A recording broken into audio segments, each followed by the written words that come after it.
Good evening, everyone. Oh, we've got a little bit of feedback.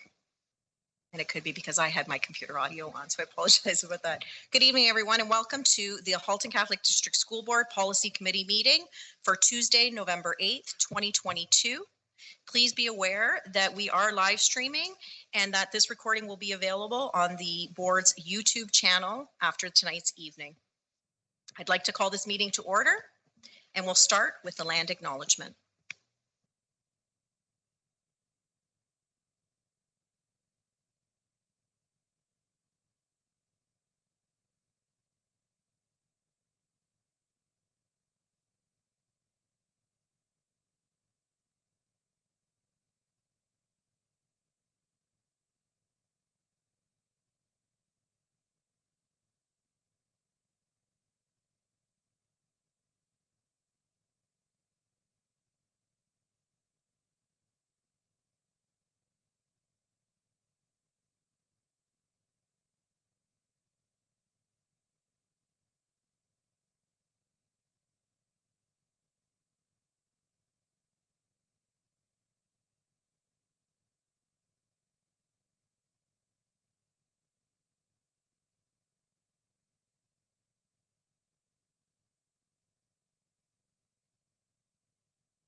Halton, as we know it today, is rich in the history and modern traditions of many First Nations and the Métis.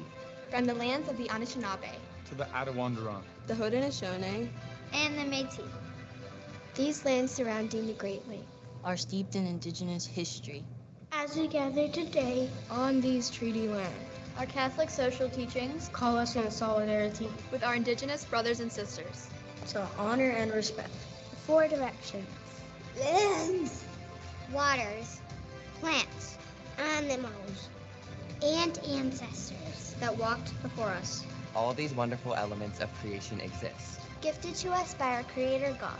We acknowledge and thank the Mississaugas of the Credit First Nation for being stewards of this traditional territory.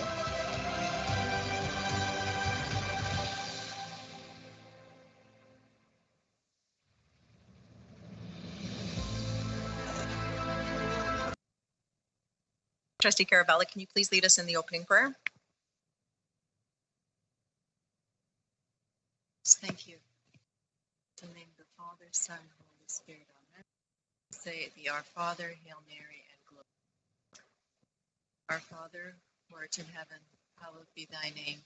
Thy kingdom come, thy will be done, on earth as it is in heaven. Give us this day our daily bread. Give us our trespasses, as we forgive those who trespass against us.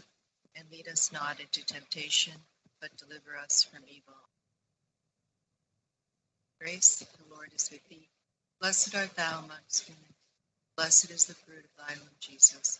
Holy Mary, Mother of God, pray for us sinners, now and at the hour of our death. Amen. Glory be to the Father, to the Son, and to the Holy Spirit, as it was in the beginning, is now, and ever shall be, world without end.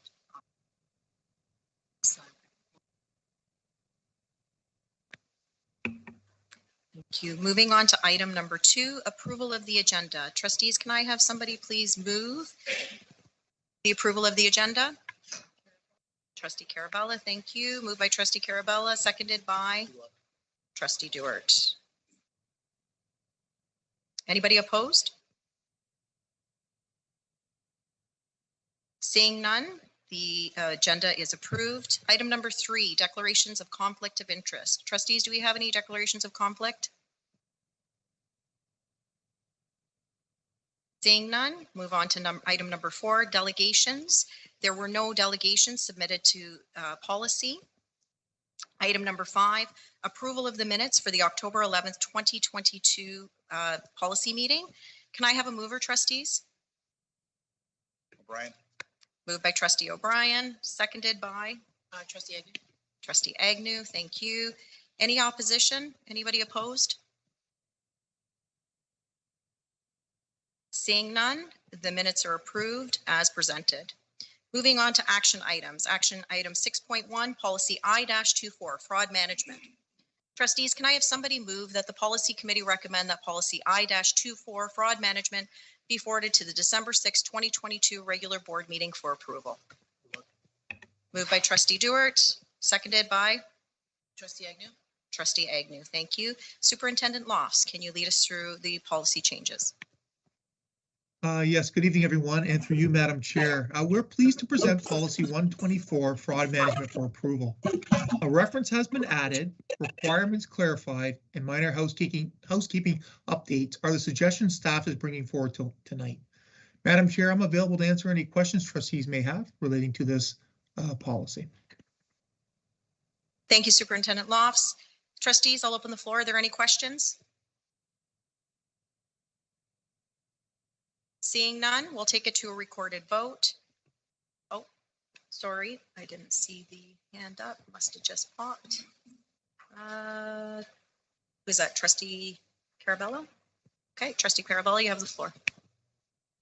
Thank you, Madam Chair. So I wanted to ask about a few things, and perhaps there's others, so I'll just ask my first one. On the bullet of second page, second bullet down, the HCDSB. Okay. Can you hold on just 1 second, trustee Perfect. Carabello? We're going to get to that point. Second page. Okay.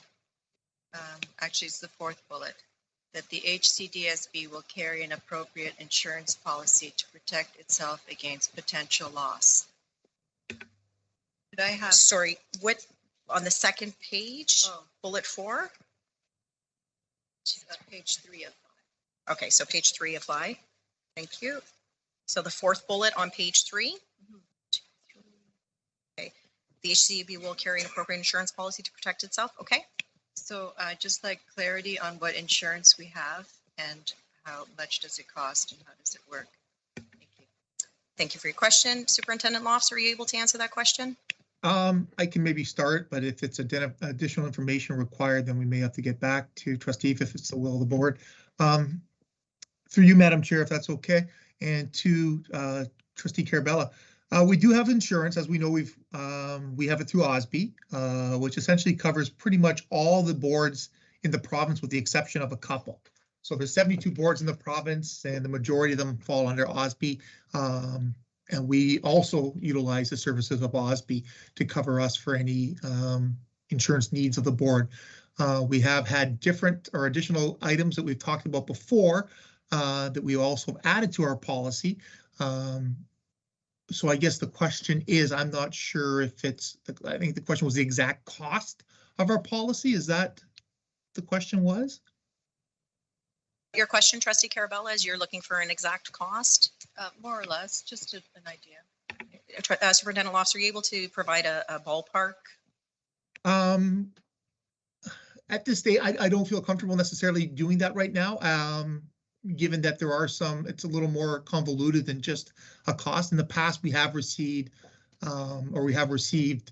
credits at the end of the year that have come back to us that help to lower our overall insurance costs. So it's something that I'd have to take back to kind of get an idea of what our actual rebates have been in order to bring it forward.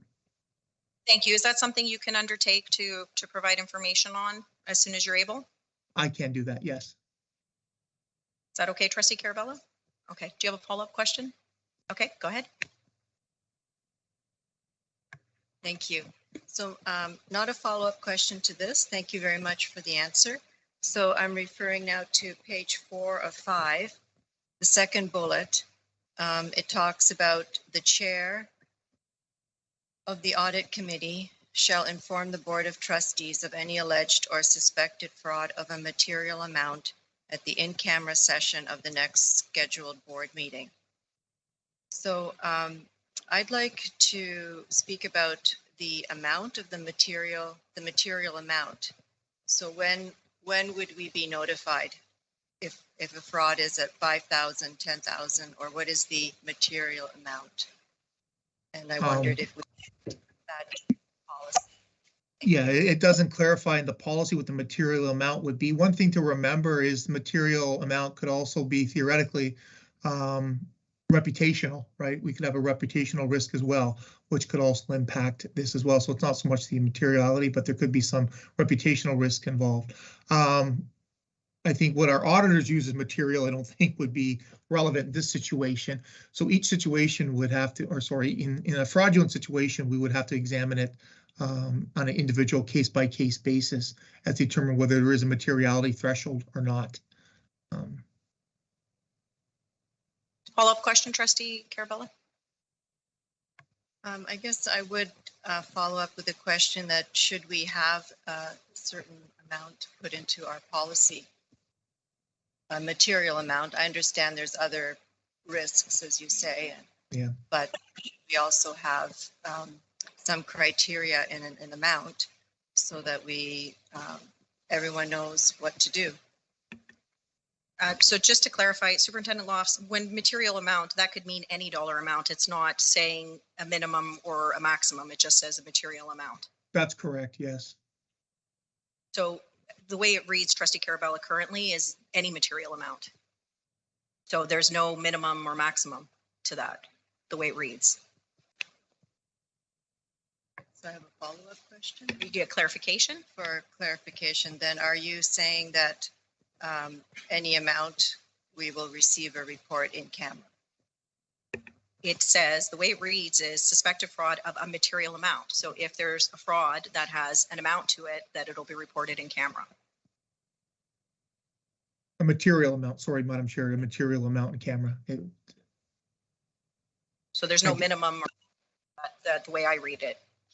Do you read that way, Superintendent Lofts? I read it as, sorry, and through you, Madam Chair. I guess I'm addressing you directly, so I don't necessarily have to say through you. In this situation, it would be a material amount that staff would deem and that management would deem as something to notify the trustees of.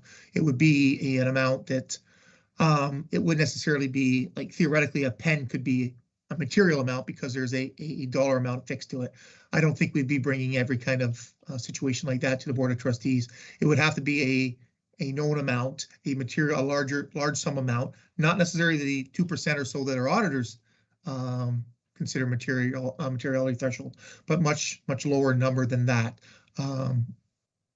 We would actually utilize the expertise we have, and we would consult different areas, whether it's deemed to be a material amount or not. I'm sorry, I don't have an exact amount to give you, other than it would have to be on a case-by-case basis to see once we determined if it's a deemed material amount or not. It's not really a great response, I guess, Madam Chair, but it differs on each situation that we would have, right? Thank you, Superintendent Lofts. Trustee Carabella, there's other trustees in, so we can come back, we can circle back. I'm going to go on to the next trustee. Trustee O'Brien, you have the floor. Thank you, Madam Chair. Through you, Madam Chair. I'm concerned a little bit about bullet 10 under requirements. It says, in the event of criminal misconduct, the police shall be notified if necessary. I'm kind of concerned about the phrase if necessary. Sorry, Trustee O'Brien, where are you saying? What part? Bullet 10. Under requirements, thank you.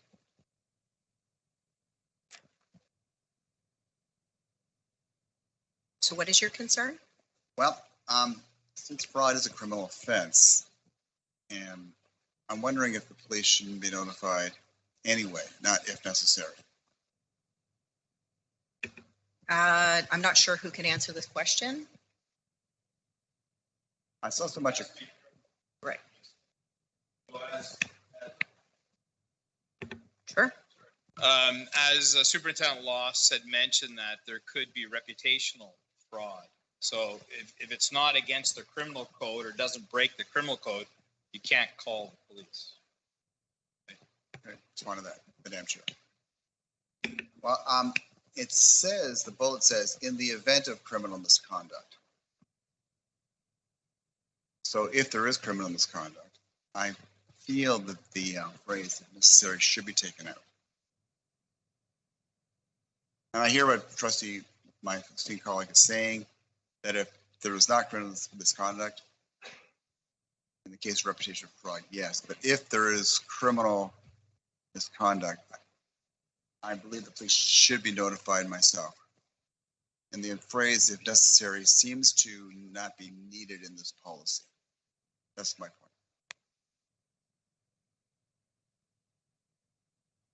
So, Madam Chair, if I could, I'd like to make an amendment. Sure. Just so that phrase be taken out. Again, it already does say in the event of criminal misconduct, shall be notified.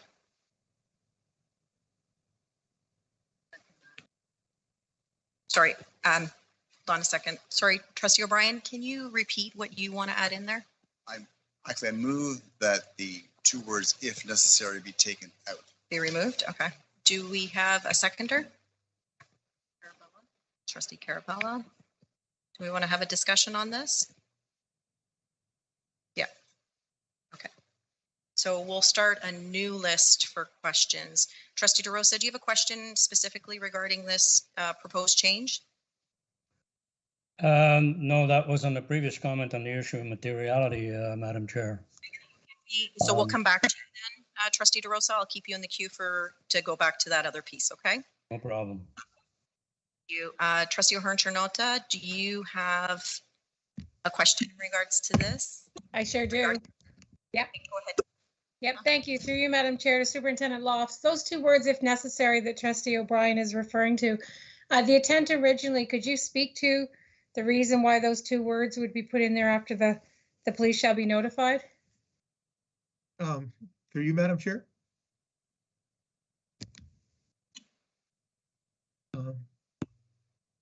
Through you, Madam Chair. Sorry, go ahead. Can you not hear me, Superintendent Lofts? I got you now. Yep, thank you. And to you, Trustee O'Hearn-Chernota. One thing to remember is this was a policy that was from the previous group of trustees that put together. So it came initially from the previous group of trustees. The "if necessary" we've kind of already talked with. There is the reputational risk as well. So that would be a factor in having the "if necessary" as well. But again, it's the will of the board with respect to that comment or that a request that's been made, that's been tabled. Thank you, Superintendent Lofts. Trustee O'Hearn-Chernota, do you have a follow-up? Does that answer your question?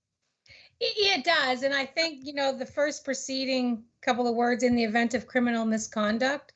So if it was reputational risk, it wouldn't be criminal misconduct. So the "if necessary" wouldn't be necessary, I guess. So I don't think it would change the spirit of the sentence. Do you, Superintendent Lofts?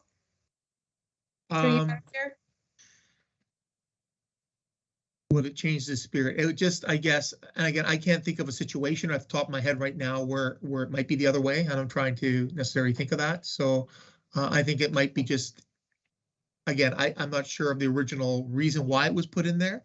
But I would imagine that it might be just some flexibility in the policy itself. Thank you, Superintendent Lofts. Thank you. Trustee Agnew, do you have the floor? Thank you, through you, Madam Chair. I actually had the same question that Trustee O'Hearn-Chernota had, and I don't know if perhaps Trustee Carabella could shed any insight. Trustee Carabella, you would have been part of that board when they did that. I'm wondering if you have any insight as to perhaps what the intention was behind that wording. Trustee Carabella, are you able to provide some insight? Well, I would just say that I think that we had a vote on it and it stayed in, if I remember well. So I'm going to be in favor of taking it out because I think that in the event of a criminal misconduct, the police shall be notified. It's important that the police are brought in. Okay, no, I appreciate that. The Yeah. question was, do you recall what the intention was when this, because this was, No, from what do I understand, is this policy was created at the previous trustees, and you were one of them. So Yeah, I seeing that don't you were the only recall. person sitting here that Yeah, was thank here you. last term, that you might have some insight on Yeah. when this policy was created. So, No, so you I don't have any remember insight? Why that was in there. Okay, I thank think you. I I'm voted good then. against. Thank you. Thank you, Chair. Trustee Agnew. Trustee Bowie, you have the floor. Thank you through you, Madam Chair. I just had a follow-up question because I think I misunderstood perhaps a previous conversation that was had. So Superintendent Lofts, when you refer to the reputational impact of fraud in terms of this, if necessary, was your answer to the question being that in the case where a fraud was committed and it would per se impact the reputation of the board, this clause gives trustees the answer to not report it to the police versus obligating them to, or were you talking about reputational fraud? 'Cause I think that No, that's Etsy. And sorry, through you, Madam Chair. Go ahead, Superintendent Lofts. Thank you. Trustee Bowie, that's a good point. I'm just trying to think, to be honest, I'm trying to think of examples of how it would go the other way. Reputational risk is obviously one that we don't necessarily, it might be something to be considered in the event. But again, at the top of my head, I don't really have an example for you. I don't, similar to what Trustee Carabell said, I don't really recall the conversation relating around that wording in the past when this was brought through about, I guess, 4 or so years ago.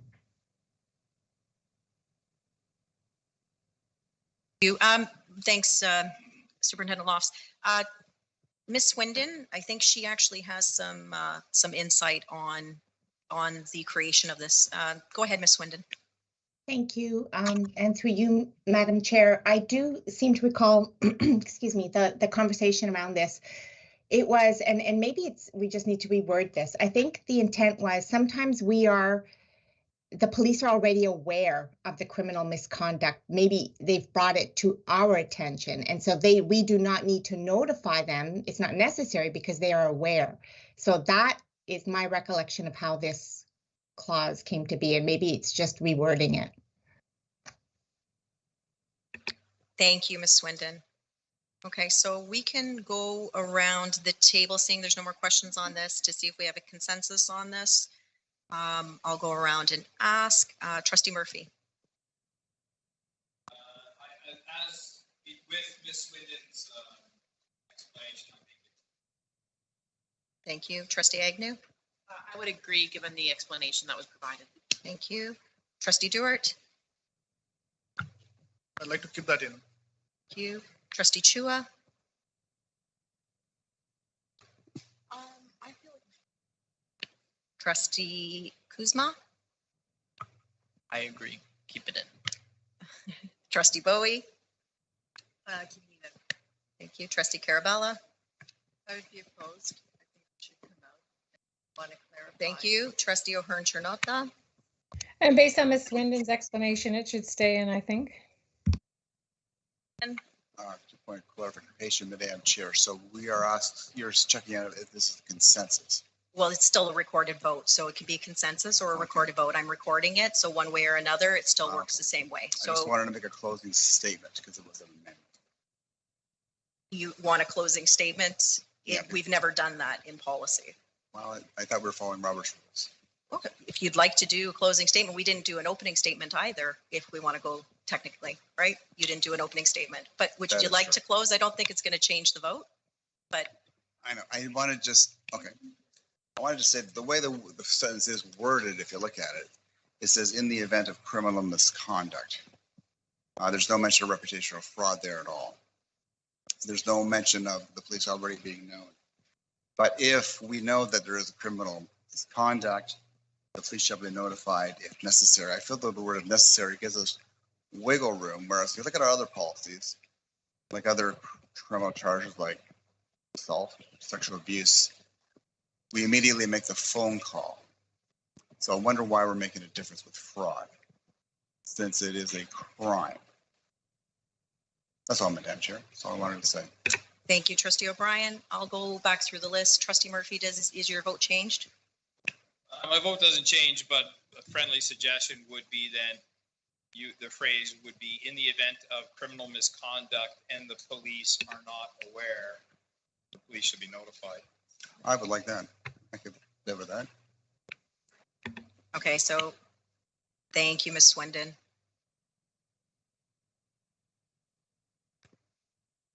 I like Trustee Murphy's suggestion.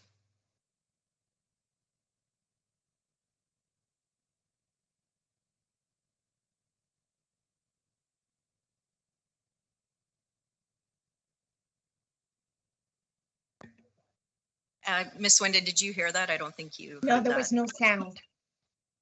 Microphone was not on. Do you want to say that again? Sorry, just a little grammar thing. In the event of criminal misconduct of which the police are not aware. Instead of where. So since it seems to be friendly, do we have a consensus on that change? Anybody opposed?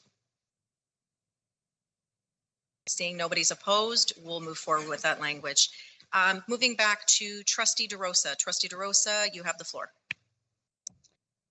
Madam Chair, I'd like to comment on the discussion over materiality and the appropriateness of consideration of materiality. First of all, the point I'd like to make is that legally, the law has an amount over which, if the fraud is over $5,000, it considers it a criminal offense and all of the consequences that ensue from there. I would suggest that that we use that guideline to realign it with the law, the policy. So on the issue of materiality, I can say that the concept of materiality really doesn't apply to the discovery of a fraud. There is an obligation, whether it's discovered by the external auditors or the internal auditors or the staff, there is an obligation to investigate and report. Because to the point that Superintendent Loft made, it could be fraud for $10, but notionally it could have all sorts of other consequences. One of which is the lack of confidence in the perpetrator of the fraud and the considerations that come around that. But at the very least, I think the concept of materiality doesn't belong in this policy, with the exception that we want to align it with the $5,000 limitation that the law puts on such events. Thank you, Trustee DeRosa. Trustee O'Brien, you have the floor. Thank you, Madam Chair. Through you to Superintendent Loft. Superintendent Loft, so if fraud is suspected, are the police informed right away? Through you, Madam Chair, if that's okay. Yeah. Okay. Not until an investigation would be completed, Trustee O'Brien. There would have to be an investigation in place, and we'd have to be done before we just have an accusation of fraud. There would be a lot more steps involved as outlined in the procedure. One thing I should remind trustees is this was vetted, this policy with the last group when it was done was vetted through and it was helped to be developed by, I believe it was Deloitte, but again, it wasn't necessarily part of that whole development process. But I think Deloitte was also involved in the actual crafting of this report, this fraud policy anyways. So just one thing to remind trustees, or not to inform trustees. I don't think remind might be the right word, but it's informed that it was vetted before by an audit firm. I don't know if that answers your question, Trustee O'Brien, or not, but.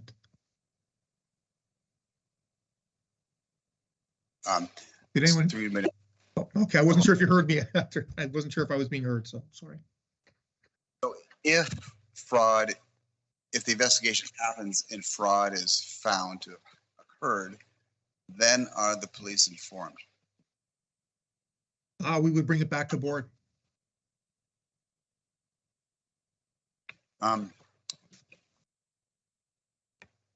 He just answered your question, Trustee O'Brien. He said it would come to the board. It would. I Yes. have a suggestion, but I can go back in the queue if the other hands up.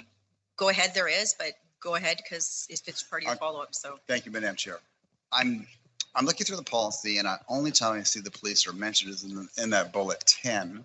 So I wonder if even what Superintendent Loft said should be in the policy, that if it does go to the board, they're not an obligation to go to the police. Like, I guess I'm coming from a world where education, where there's, I guess, if there's any kind of abuse, anything, it's automatically goes to the police. So I'm in the world of fraud. I'm wondering, are we covered if we don't go to the police once we know that there is fraud? And I'm just not seeing that in the policy, but I'm open So to Trustee suggestions. O'Brien, under the procedure, the associated procedure, which was provided in the package for everybody, so which is I saw it. procedure VI-24 on page 5 of 9, bullet 1, 2, 3, 4 talks about all of that, everything that you just raised. But I don't see the word police. Yes, it does. It actually says Halton Regional Police. Please read it to me. Madam Chair. Absolutely. Where there are reasonable grounds to indicate that criminal misconduct has occurred, the Director of Education and the Superintendent of Business Services, subject to the advice of HCDSB forensic consultants and HCDSB legal counsel, will notify the Halton Regional Police Services if necessary.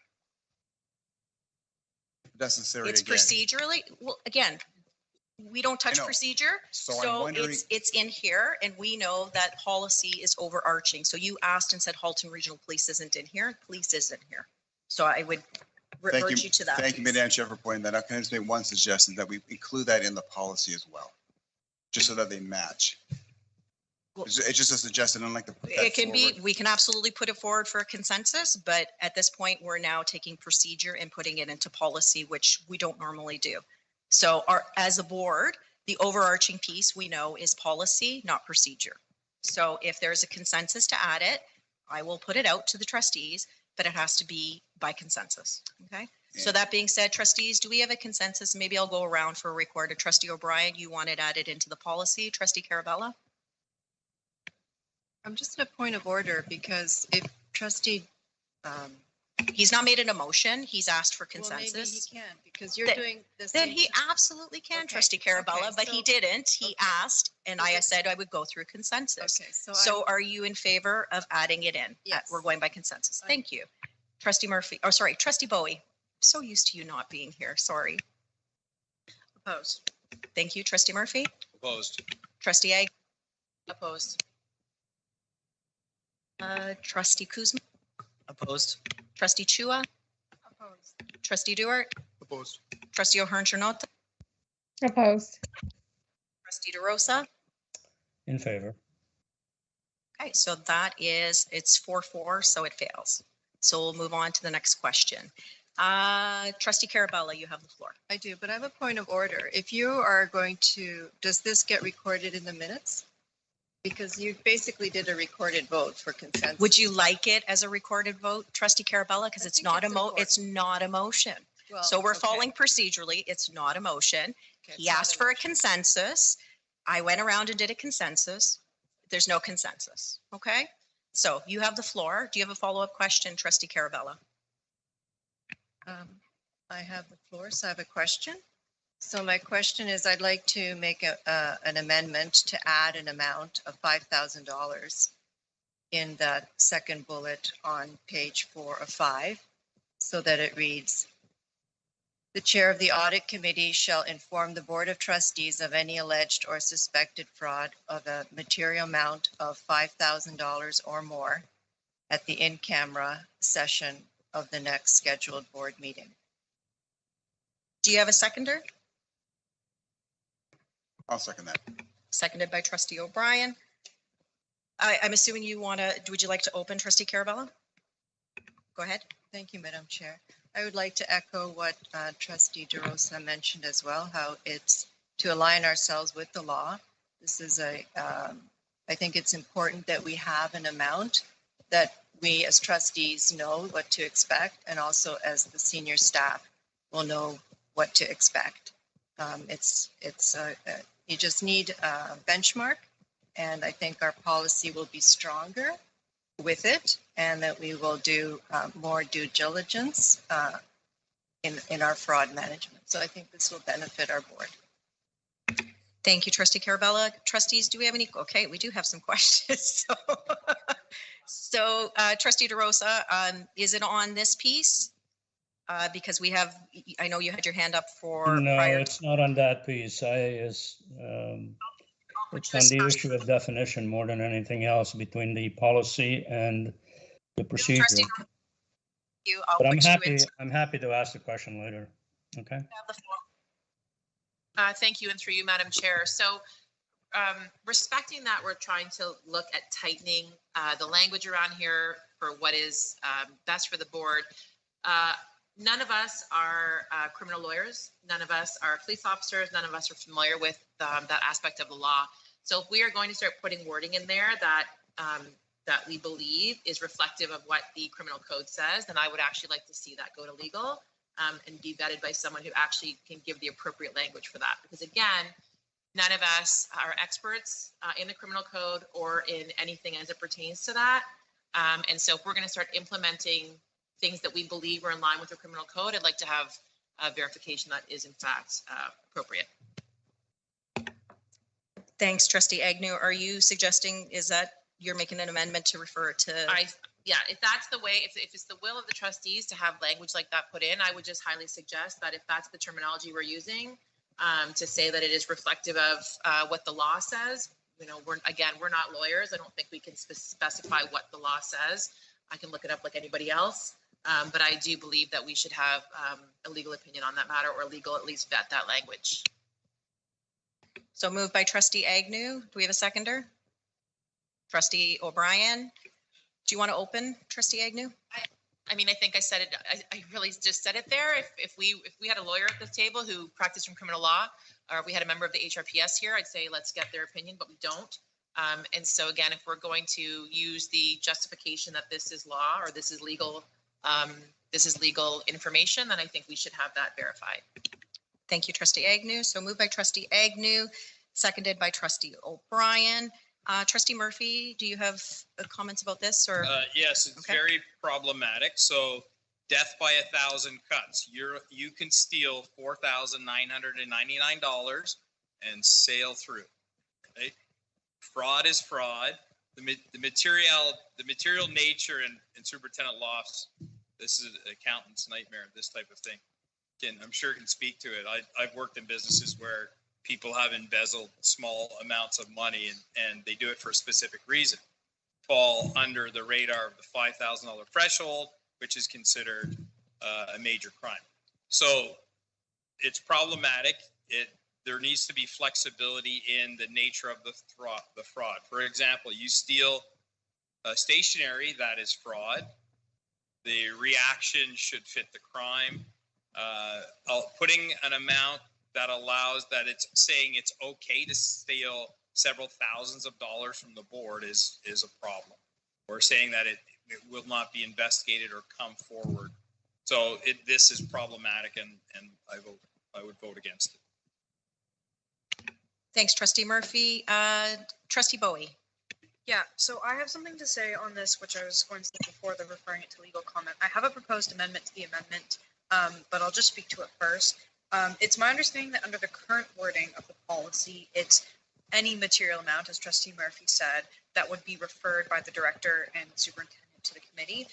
Just checking in with Superintendent Lofts, that's correct, right? If it was 50 cents, it would still have to go to the audit committee. To you, Madam Chair. Go ahead, Superintendent. Yes, and to Trustee Bowie. No, materiality would come into play and common sense would come into play. If it was 50 cents, if someone forgot and put a pen in their pocket and went home, theoretically that is fraud. You stole a pen. I don't think that the audit committee would like to know every time a pen went missing in the board. To your 50 cents comment, I think that materiality comes into play.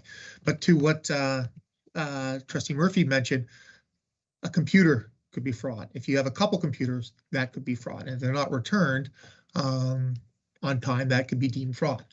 So it's that materiality threshold that kind of gives the, I guess, the flexibility and onto when to bring it forward and when not to. Thank you, Trustee Bowie. Do you have a follow-up? Okay, thank you. Trustee Dewar, do you have a question? Madam Chair, I think Trustee Murphy said exactly what I was going to say, but he used many nice words, so I'll not say it. So that's a pass? Thank you. Okay, Trustee O'Hearn-Ternota, you have the floor.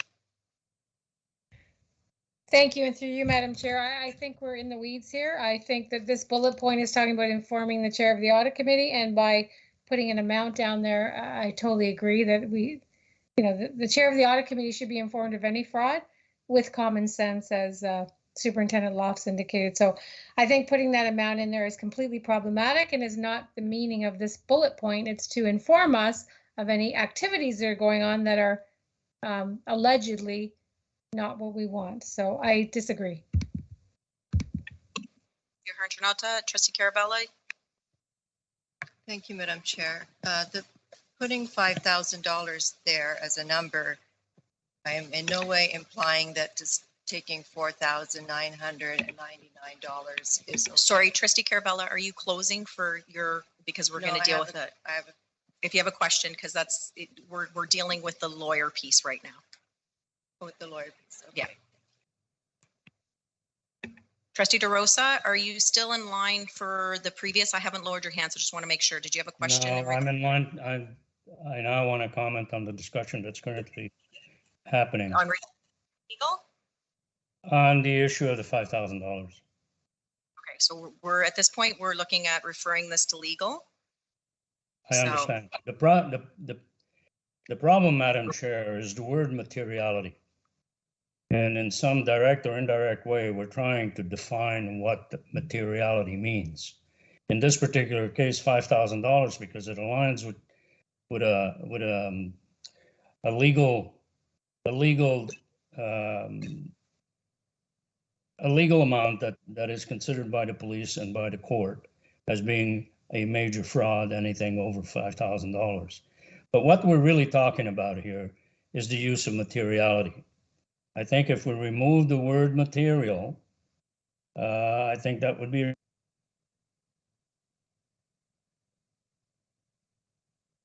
Okay, thank you, Trustee DeRosa. So trustees, there's no further hands in the chat. Trustee Agnew, would you like to close? I'm sorry, I don't see your hand up. Trustee O'Brien, it's not up. Oh, just came up now.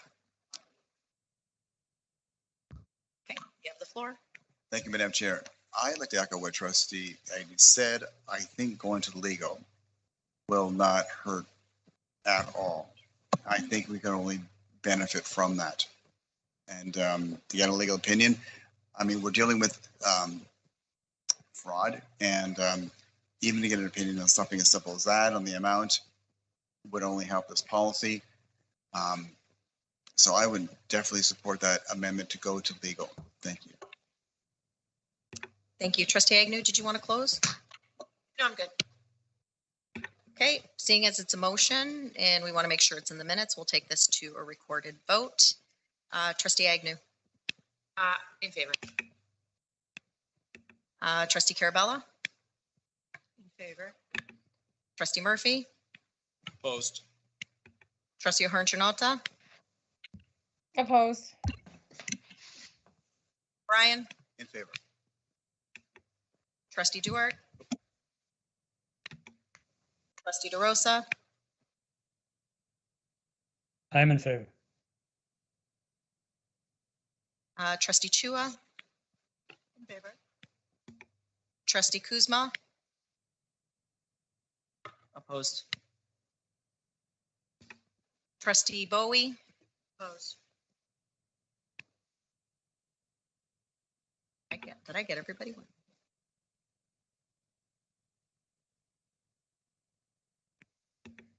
And I'm also opposed.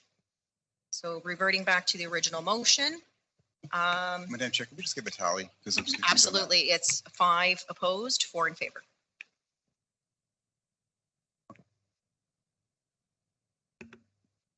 Four opposed, 3 in favor. No, No. It was 5-3 or it's 4-4. So it fails. Sorry, it's 4-4. It fails. I'm thinking that there's 9 at the table. We're not 9 at the table right now. So it's 4-4. So it fails. So reverting back to the original motion, amendment or original motion, which is adding the amount. So Trustee Carabella, this was your motion. Would you like to close? Thank you, Madam Chair. I would like to close that I think it is important. And it's not to say that any amount under 5,000 is negligible or not to be taken seriously. I'm referring, this particular phrase says that this is what comes to us in the in-camera meeting, which over the years, right? We've been here for 4 years, and let's think of how many of that we've had. So I would like to say that this is so that it comes to us at the in-camera meeting.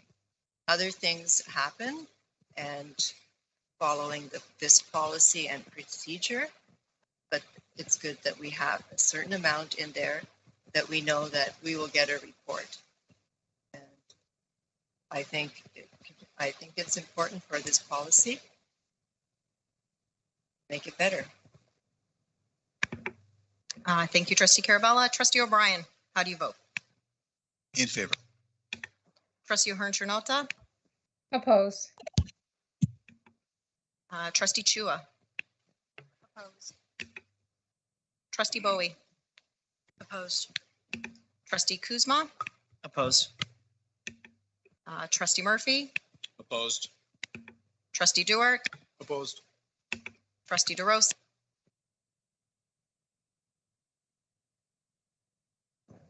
I'm in favor. Trustee Agnew? Opposed. Trustee Carabella? In favor. Trustee Ahern-Ternota?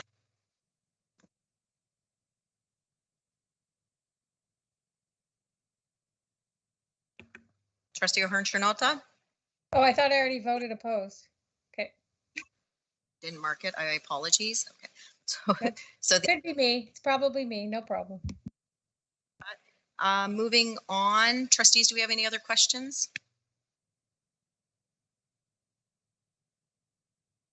Seeing none, we'll take the policy to a recorded vote. So starting with Trustee Murphy. Favor. Trustee Agnew? In favor. Trustee O'Brien? Opposed. Trustee Carabella? Opposed. Trustee Bowie? Opposed. Sorry, can you hear? Madam Chair, I can hear you here online, but Thank you. Sorry about that. I thought I heard somebody. Trustee Duart? In favor. Trustee Chua? Opposed. Trustee Kuzma? Opposed. Trustee Ahern-Ternota? In favor. Trustee DeRosa? Opposed.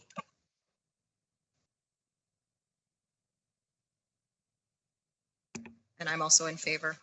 The policy will be brought to, Sorry, Madam Chair, just a point of clarification. Was that vote for another stage of the amendment or for the policy? oh, itself? that was Can for I the change policy. my vote? You please? absolutely can. In favor. Okay, yes.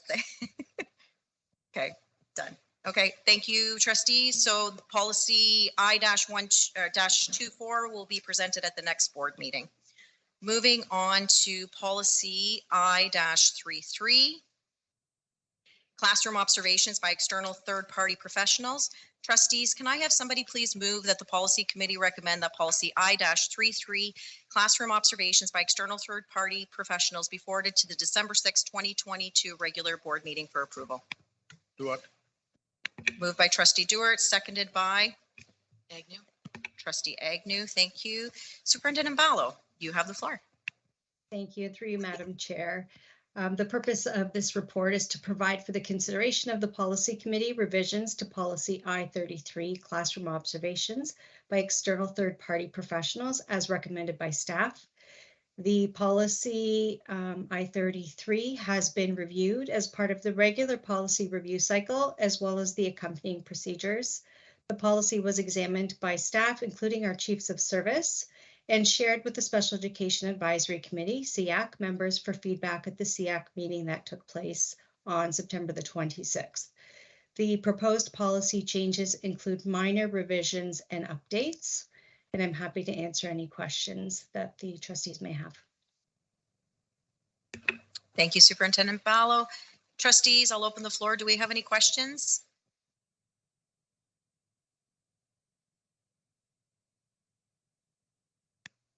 Okay, seeing none, we'll take it to a recorded vote. Trustee Duart. In favor. Trustee Chua. Trustee Kuzma. In favor. Trustee Agnew. In favor. Trustee Murphy. In favor. Trustee Bowie. In favor. Trustee Carabella. In favor. Trustee O'Brien. In favor. Trustee O'Hearn Chernota. In favor. Trustee DeRosa. In favor. Thank you. I'm also in favor. Thank you. Policy I-33 will be brought to the next regular board meeting. Moving on to policy II-10, item 6.3, releasing students from school. Trustees, can I have somebody please move that the policy committee recommend policy II-10, releasing students from school, be forwarded to the December 6, 2022 regular board meeting for approval? Moved O'Brien. Moved by Trustee O'Brien, seconded by Agnew. Trustee Agnew. Thank you, trustees. Superintendent Bakaich, I believe. Over to you. Thank you, and through you, Madam Chair. Purpose of this policy is to provide for consideration to the policy committee revisions to policy II-10, releasing students from school as recommended by staff. The policy was reviewed as part of the regular review cycle.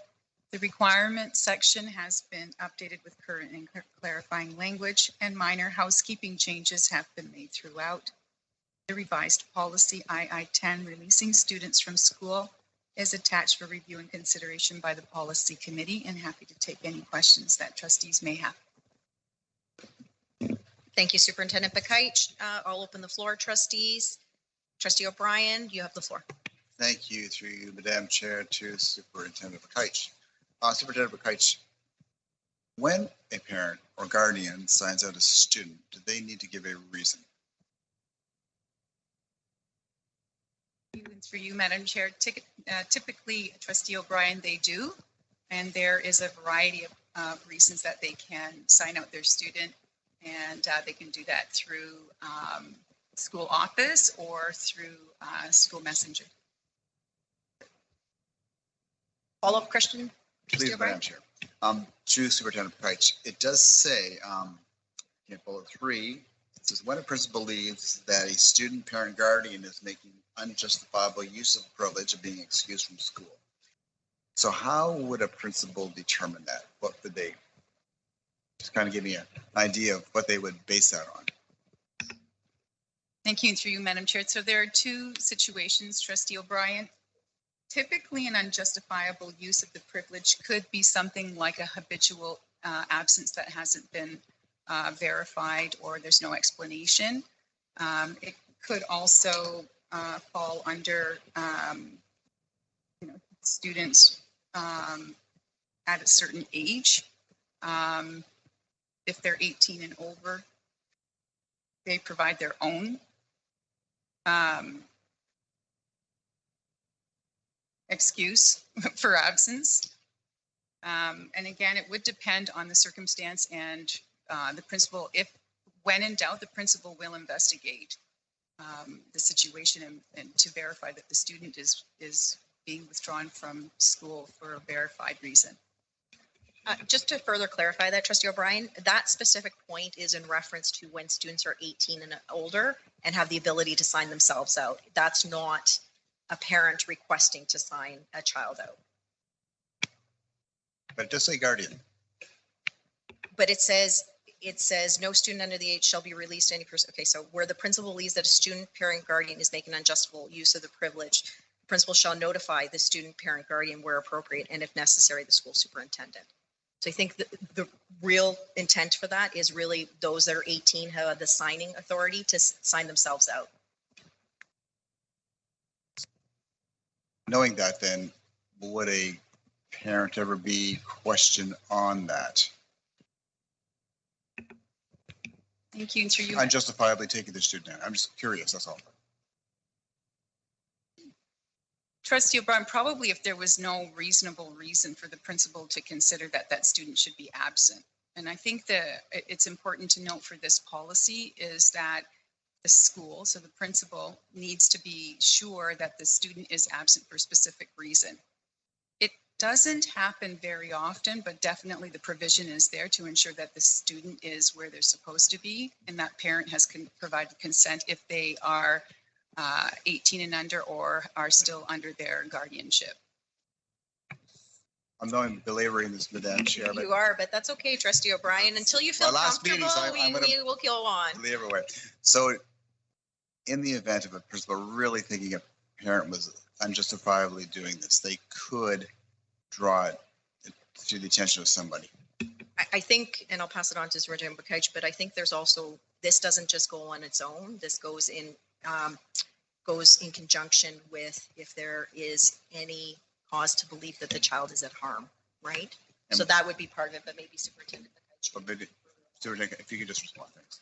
Thank you. And through you, Madam Chair. So Trustee O'Brien, you're right. Trustee Guzzo is right. If there is a concern for safety, there are measures that a principal would take. First of all, they're going to check with the parent to find out what the reason is or investigate further. When in doubt, or if there's a concern about safety, they do consult with CAS as well. There are circumstances for prolonged absence in which other board staff are involved. For prolonged absence as well. All right, thank you. We're good? Okay. Trustees, are there any further questions? Seeing none, thank you, Superintendent Bukaj. We'll take this to a recorded vote. This again is policy II-10. Trustee O'Brien. In favor. Trustee Carabella. In favor. Trustee Bowie. In favor. Trustee Murphy. In favor. Trustee Agnew. In favor. Trustee Kuzma. In favor. Trustee Chua. In favor. Trustee DeRosa.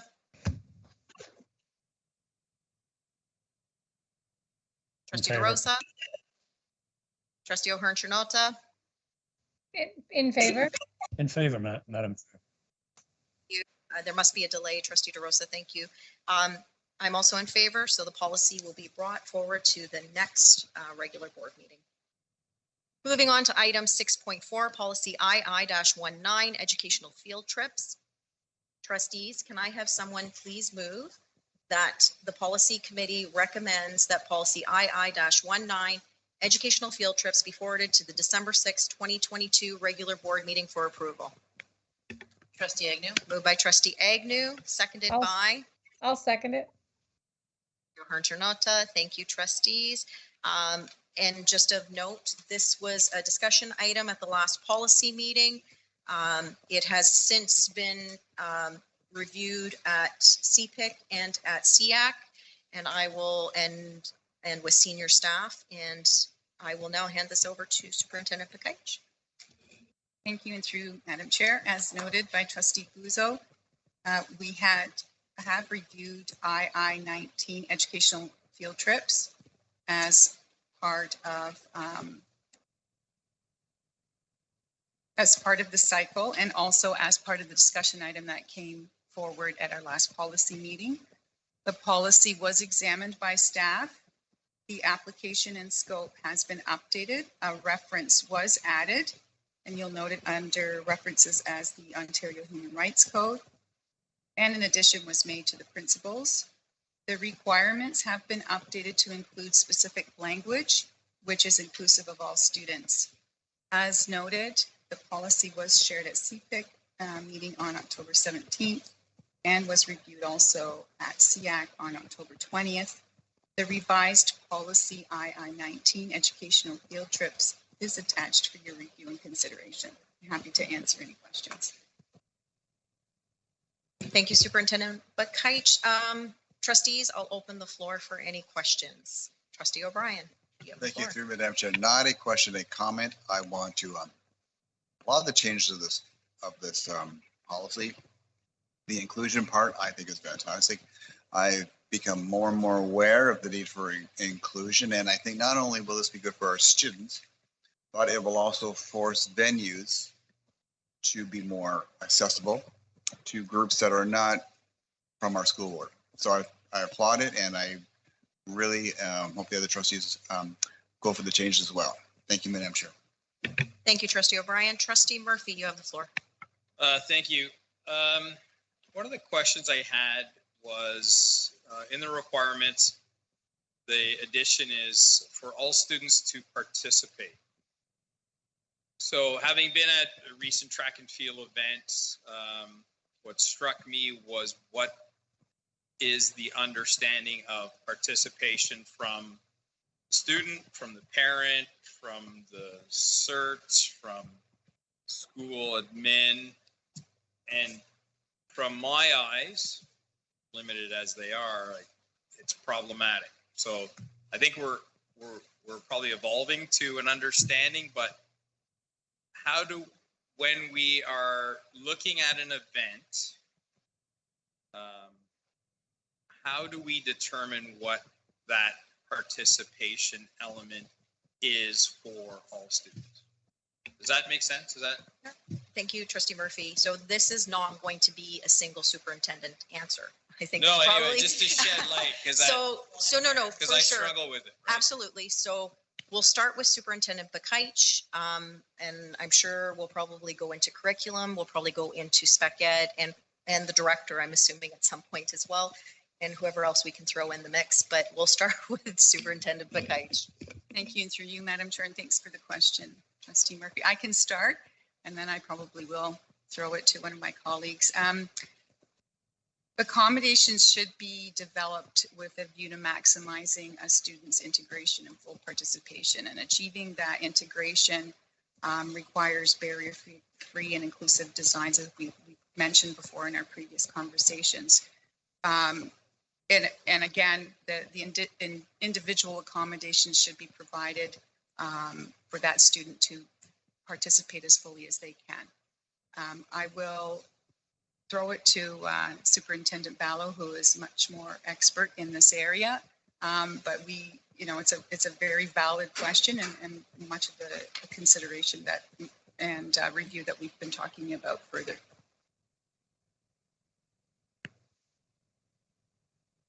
Superintendent Ballo. Yes, and through you, Madam Chair. I'm happy to contribute to the conversation. We did have a fulsome conversation at SEAC as well that Trustee Agnew led with regards to the importance of planning for all students.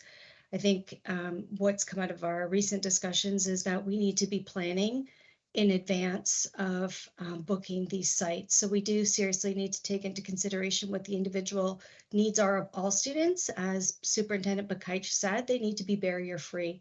We need to plan with the notion in mind that we need everyone to be able to participate. And to Trustee Murphy's point, that is inclusive of people who are visiting the site, which did come up when we spoke about the recent cross-country event.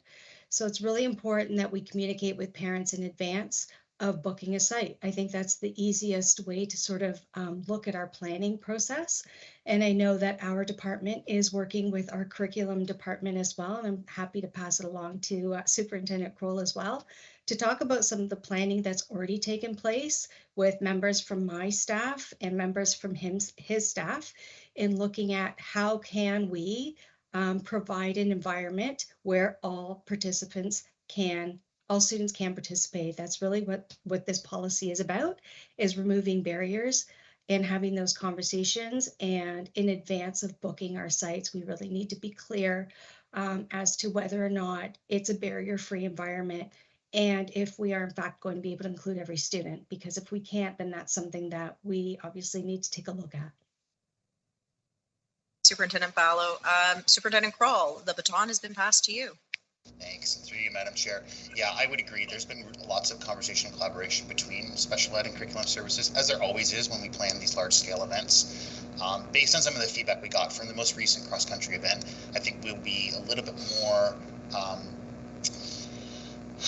we'll spend a little bit more time just thinking about all of the possible barriers that may be present in a physical site that we're at. And I know there were some questions that were raised about spectators and accessibility as well as our participants. So those are the things that when we do site visits, when we're doing site selection, we'll certainly want to make sure that we're, taking that extra care and extra eye. And as Superintendent Ballo and Superintendent McKeich said, making sure that the planning for accommodations comes up front, right, rather than something that we think about it once a site has been selected. Mike, did you want to add anything to that? What I'm going to add probably isn't that exciting, but I would simply say that I would absolutely 100% agree with what we've said over the last three superintendents. The goal is to have a barrier-free environment and to make sure that we have as full inclusion as possible. I think the addition of sort of a proactive approach is something that we've learned over the last few months is very, very important. So rather than sort of start and then ensure that we're barrier-free, maybe look at that ahead of time. So I think that's very important. Thank you. Trustee Murphy, do you have any other questions or follow-up? I don't necessarily have a question, but I appreciate and understand. I think from my perspective, what I was looking at and saying, okay, again, what is the expectation when we're talking about participation? And maybe, I don't know, Trustee Agnew, maybe you've lived this, for many, many years. Maybe you could, so like, from a parent's perspective, just trying to find the right words to articulate this,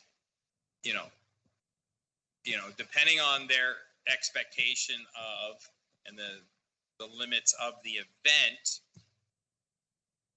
if there is a situation where 100% participation or participation at the expected level is not achievable, what now? Trustee Agnew, go ahead. Okay, through you, Madam Chair. I can just certainly try to give a perspective from lived experience and some of the other families that I have worked with. So it's an excellent question. And I've spoken to ratepayers who have brought that question forward. And if you take a look at an example of maybe there's a grade 7 camp trip as an example. So if you look at that particular camp, there might be a plethora of activities that an individual student cannot participate in because they're not barrier free or there's an inability to accommodate for that. Then the question becomes, is that still a trip that you take, recognizing that that student can't fully participate in all of those activities, or do you cancel that trip and look for something else that could, I think, involve that student in every capacity?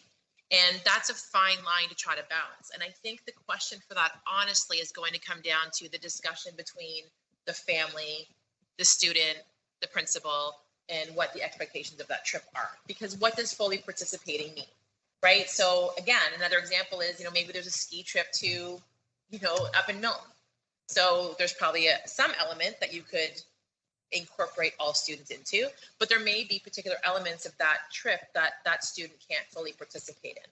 And again, I think it's a conversation of what are the expectations for participation? Is that family okay with saying, you know what, if it's barrier free, my student can do 4 out of 6 activities or 2 out of the 6 activities, I'm happy. But again, I think that determination is going to come down to that particular family. You're not going to make everybody happy.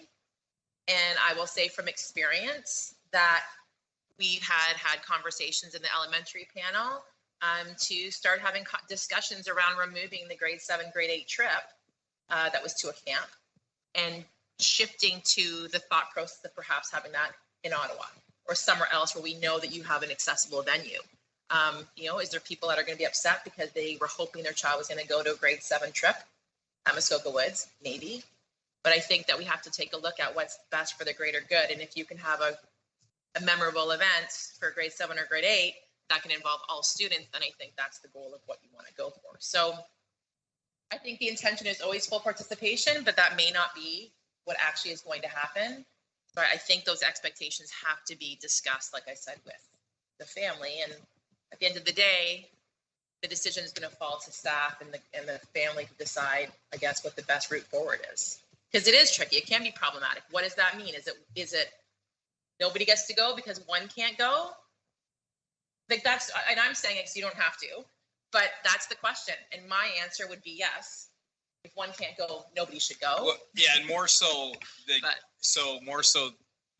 the pressure on that family to have that go, no go wait is significant, right? And that's what everybody has the best intentions. We're all trying to find the best solution, and sometimes there is no good solution, but that's one of the concerns was the weight and the burden then transferred to the family to say, well, because that level of participation is not adequate, the event doesn't happen. That's huge. That's significant. So, Trustee Murphy, do you have a follow-up or? No, I'm Yeah. glad. I'm very happy that we're having this conversation. It's a very, very difficult situation for everybody. And as I said, everybody has the best intentions. The amount of work and effort that go into these events is significant. So I just wanted to get an understanding, clarity. I'm glad that we're talking with families ahead of the event. I think that is a huge piece to the puzzle. So thank you very much. Thank you. Trustee O'Hearn-Jornot, you have the floor. Thank you. Through you, Madam Chair. I just wanted to say, and it came to light where we were doing good. Our school board's been doing good and we were asked to do better. And I think in this policy, we're trying to do better. And I just have a question to I guess Superintendent Kroll, through you, Madam Chair, in regards to site visits. So I know that we have principals, and I know for a fact we have principals out there in our school board who are awesome and are physically going to the sites to physically take a look to make sure that they're barrier-free and can accommodate their local school families. So that's awesome. But is that, Superintendent Kroll, a process that all of our schools are following where, we're not Googling, and I'm not making light of it, but we're not Googling a site and saying, okay, they're saying we're accessible, but we're physically going there, with trained eyes to make sure that they're barrier-free? I guess that's my question. Through you, Madam Chair. So I'll talk about my experience as an elementary school principal, if that's helpful. So would I physically go to every site which we had trips booked? No. Would I, with my staff, if we were looking to go to a place we hadn't been before, approach them to say, here are the things that we need, right? Here are the students that we have. Here are the needs that we have, right? Can you accommodate those needs? And can you give us detail, right? I mean, there are lots of sites like the Royal Botanical Gardens, Crawford Lake, that we use regularly, where we know those facilities well. If it's a site that's far away, if it's a site that's in Ottawa, as was referenced, or in Toronto, we may not necessarily have boots on grounds, but we're definitely having conversations to make sure that sites know what our expectations are. And I can't tell you personally where, I can say I haven't had an experience as a principal or as a family school superintendent where a venue promised one thing and then didn't deliver it. Perfect. Okay, thank you, Superintendent Kroll. And that's our job. We just continue to get better and better, and we communicate, get the feedback from everybody to make it a very fulsome policy to make sure that equity for every, right? Thank you. Thank you. Trustee Agnew, you have the floor. Thank you, and through you, Madam Chair, I'll be supporting this policy, but I just wanted to say that, the policy is just the beginning, because to some of the comments that have been made, really you can put it in the policy, but it's how you're going to make that happen. And so much of that is going to end up in the procedural piece, going to end up in the conversations and relationships that are developed and the way things are done. That's what's going to make the difference. And you're right, Trustee Murphy, we have been there as a family. It is a horrible situation to be in, to be the family that says, my son can't participate there, so why should the entire class get to go skiing when he can't go? And that, I think, is an opportunity, if we have the discussions in advance, knowing that we're looking to book certain experiences or certain educational field trips, to have that conversation in advance. So before you know, a booking is made at a ski place and a conversation has already been said to the students, rather than having to cancel it once you've already made the commitment, is to have the conversation in advance with the family who you know might be impacted, or with the team at the school to say, this is what we're thinking about. Is this logistically going to happen? And if it's not, then I think you need to turn your head to figure out something else that will work. And I do believe that through some work that can be done here procedurally, I think we could come up with a great list of fantastic, accessible, barrier-free locations that could work for everybody. And there's no reason why they can't substitute, you know, some of those more traditional areas that we may have visited before. So I'm extremely optimistic that this is a great, these are great changes we're making. And I think, again, the procedure that's going to follow, I think we've made some great awareness through some of the conversations we have had. And as Trustee O'Hearns-Renata said, we do fabulous work. It's just, it's upsetting when one or two incidences don't go the right way and then they bring down the great work that we're doing. So I'm fully supportive and thank you to everybody who's had the conversation and brought that back to staff to talk about it to committees. I'm very grateful. Thank you, Trustee Agnew. And you made a comment, and I just want to let all trustees know that this has been done intentionally and the procedure is being looked at and is evolving. So it's not in this package, but it will be coming because there are so many moving parts to it. So this is really the policy piece is to kind of make sure that it's the overarching for everybody and it applies to everybody. Trustee O'Brien. Thank you, Madam Chair, and I'm going to take a bit of a risk here. To Superintendent Beloff, the advance in technology for mobility devices that actually can access outdoor places is actually become pretty amazing. If you look up, it's amazing what's out there. I know we do fund education, especially like kids with devices to access academic learning. I wonder if you've ever considered maybe going the direction of outdoor education, and it is amazing what's been invented out there to make outdoor areas accessible. I just like to ask you, Madam Superintendent Beloff.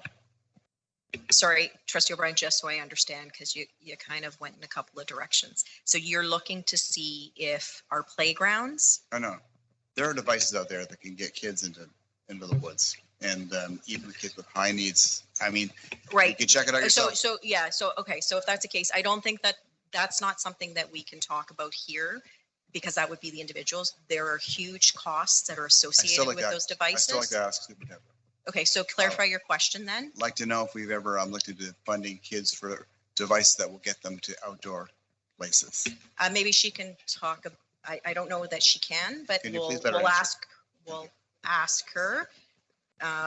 But I'm pretty sure that we don't fund that. There's SIA that does fund some devices, but yeah. Okay, so Trustee Superintendent Ballo, maybe you can just clarify. Sure, thank you, Madam Chair. Just to clarify, you're talking about like VR type classes that a student would be able to use, like a device, like technology that they would use to be able to experience the outdoors. Comment was mobility devices. Like all-terrain wheelchairs. Like to go into the woods and to basically, let's say it's an accessibility issue for mobility. The question was something that would allow that student to be mobile in any situation. Sure. And what I can say, as you mentioned, Chair, is that we do have SIA equipment and SIA devices. Don't know that and I would have to look into it, frankly, because we do have students that have bikes and whatnot that are accessed through the SIA funding. I don't know at this point if we have anything that's specific to like an all-terrain or an outdoor item. Oftentimes it is parents that are providing those pieces of equipment. Trustee O'Brien, do you have a follow-up? Oh, just looking forward, and maybe that can change. Thank you. Thank you. Superintendent Trustee Carabella, you have the floor. Thank you, Madam Chair. I just wanted to clarify that what the conversation we were having here, that was very, very good. But to get clarity, you're saying that what Trustee Agnew was talking about is going to be in the procedure or in the policy? I wasn't saying that trustee Agnew was talking about anything in the procedure. What she had said was the procedure will be in more detail. Like anything, the policy is overarching and then the procedure gets into more detail. And I was just pointing out that the procedure isn't in this package because it's still being worked on. If we agree to this change tonight and then it passes at the board, then all the changes can happen in procedure. And because it is so multi-leveled and there's so many different departments and superintendents that are involved in it, that it's going to be probably redone quite a bit, I would say, because it's not an easy undertaking because it changes how things are looked at and approached. Great, wonderful, thank you. Great, thank you. Any other questions, trustees? Seeing none, thank you everybody who contributed and for the work on this. This is important, and thank you, Trustee Agnew, for bringing this forward. This is a policy that wasn't on the cycle. As we know, policy is a working document. So we'll take this to a recorded vote. Trustee Duart. In favor. Trustee Chua. In favor. Trustee Kuzma. In favor. Trustee Agnew. In favor. Trustee Murphy. In favor. Trustee Bowie. In favor. Trustee Carabella. In favor. Trustee O'Brien. Definitely in favor. Trustee O'Hearn-Chernota. In favor?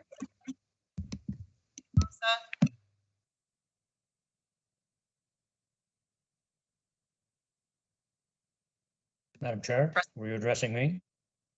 Yes, Trustee Rosa. In favor, Madam Chair. Okay, so you're in favor of the motion? I can barely hear you, Madam Chair. You were Okay, yep, no. Trustee just making- DeRosa? Yes, so you're in favor of moving the policy forward, correct? Trustee DeRosa is in favor of moving policy forward. Thank you. I'm also in favor. The policy will be presented to the next board meeting. Thank you, trustees. Moving on to item number 6.5, policy II-52, student use of service animals in schools. Trustees, can I have somebody please move that the policy committee recommends that policy II-52, student use of service animals, be forwarded to the December 6, 2022 regular board meeting for approval. I'll move it. By Trustee O'Hearn-Chernota, seconded by Trustee Duart. Thank you. Superintendent Bakaich. You, Madam Chair. The purpose is to provide for consideration for the policy committee revisions to policy II-52, student use of service animals in schools as recommended by staff. Policy was reviewed as part of the regular review cycle as well as the accompanying procedure.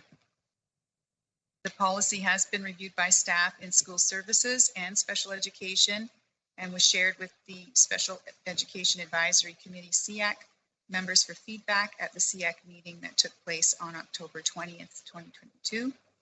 Given that the policy was established in 2019, minimal revisions have been made. The addition of an associated procedure and comment related to the use of service animals by the general public have been added to the policy.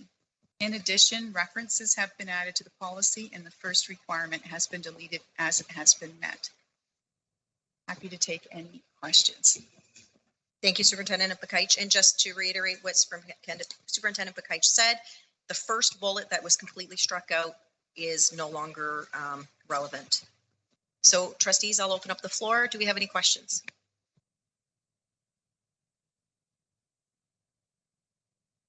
All right, seeing none, we'll move to a recorded vote.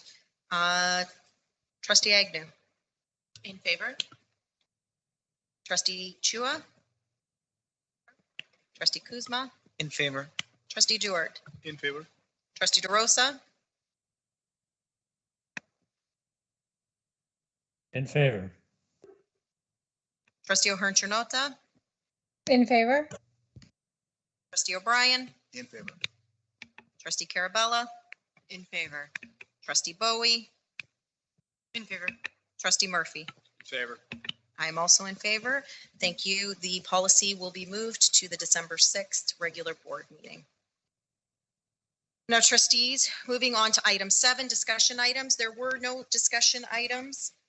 Item 8, information items as attached. And item 8.5 is upcoming agenda items for the December 13th, 2022 policy meeting. Item number 9, miscellaneous information. There was none. Item 10, correspondence to policy. There was none submitted. Item 11, in camera. There is no need to move in camera. Item 12, absent committee members. We have no absent committee members. And item number 13, motion to adjourn. I just want to say thank you very much to my fellow trustees, my colleagues. It's been great working with you. I've enjoyed chairing this committee for 4 years. Wow. And to all the staff that I've worked with and Director Klein. It's been great. To the student trustees. Love you. You guys are amazing as always. Every year you blow me out of the water. That being said, I will be quiet because it's not about me. I have a motion to adjourn. Agnew. Trustee Agnew, seconded by Trustee Durick. Is there anybody opposed? All right, Trustee Murphy, can you lead us in your last closing prayer? I will. I would like to lead us in a Hail Mary, but since I get picked on for using that prayer so often, I have a different prayer for all of you. So please join me in a sign of our faith. In the name of the Father, Son, Holy Spirit. Amen. As we close this meeting, Lord, we want to give you honor. Thank you, God. Thank you for the time we had today to discuss issues and make decisions. May you bless each of us who took the time to gather here today, and let your hand of protection be on them throughout the rest of the week. Let the work done here tonight come to fruition, and let it all be for your glory. Help us each to do our part to bring the plans discussed to life. Amen. In the name of the Father, Son, Holy Spirit. Thank you, everyone. Have a great night. Night.